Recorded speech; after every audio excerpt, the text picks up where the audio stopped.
లోపలికి రా, దేవుని వాక్యం సెలవిస్తూ ఉంది. యెహోవా చేత ఆశీర్వదించబడిన వారులారా లోపలికి రండి, లోపలికి రండి. ఈయన బ్రతిమలాడుతూ ఉన్నాడు. నాకు ఈ మార్గం వద్దు అని ఏం చేస్తున్నాడు? ముఖం చూపించకుండా ఏం చూపిస్తున్నాడు? వీపును చూపిస్తూ ఉన్నాడు. నీ మార్గం నాకు వద్దని పోతూ ఉన్నాడు. బాధలు కొని తెచ్చుకుంటూ ఉన్నాడు. సరే, అవన్నీ అక్కడ రాయబడలేదు అనుకో. తండ్రి విడిచినటువంటి వెళ్ళిపోయిన చిన్న కుమారుడు ఎన్ని కష్టాలు పడ్డో మనకు వివరించబడింది.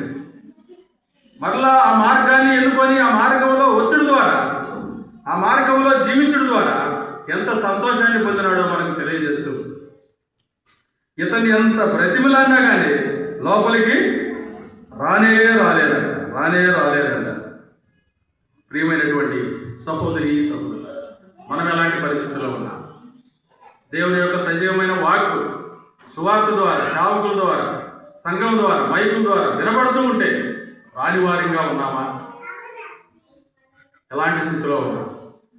ఈ చిన్న కుమారుడు ఒక మంచి మార్గాన్ని ఎన్నుకున్నాడు. నిలబడ్డాడు. ఆ గ్రామంలో, ఆ పట్టణంలో తనున్న స్థితిలో నిలబడ్డాడు.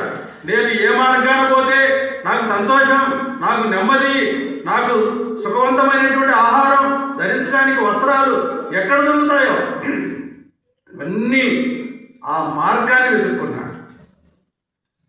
ఆ మార్గంలో పయనించినాడు.